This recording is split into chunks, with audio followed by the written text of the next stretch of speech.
1 Timothy 6 says this, "For the love of money is a root of all kinds of evils." I think this is just an amazing sentence. "It is through this craving that some have wandered away from the faith and pierced themselves with many pangs." And I've got in my Bible, lottery winners. You see that all the time, don't you? So how do you maintain? And I do, give the living bread. If I were going to give to an organization, financial accountability would be a huge issue for me. Mm-hmm. So what are just really quickly, 2 or 3 minutes, checks and balances of financial accountability with living bread?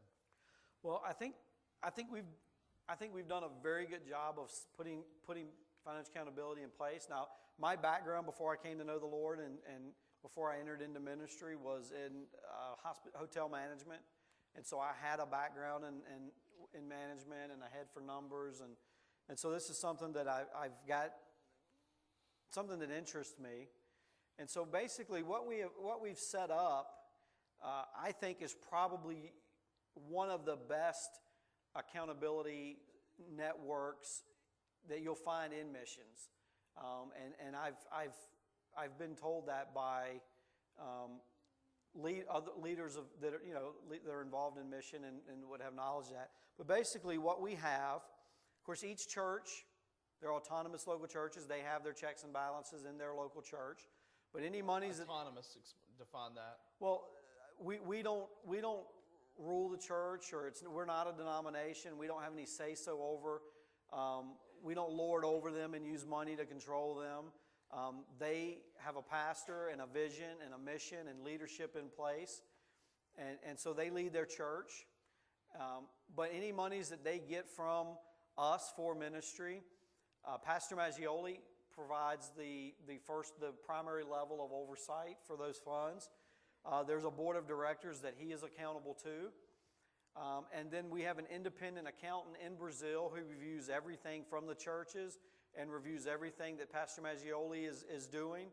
And then all of that is compiled into a monthly report, and that's sent to me. And then I review that from here. And so through that process, I mean, there's receipts for every penny that's spent. There are checks and balances by independent people that are outside of the ministry that are watching and auditing and keeping an eye on things. And again, it's not me lording over them in a way with the money, but it's where we came together and they actually helped set this up, and we share information as partners, not as we don't work from a position of power. We work from this position of being partners and working together.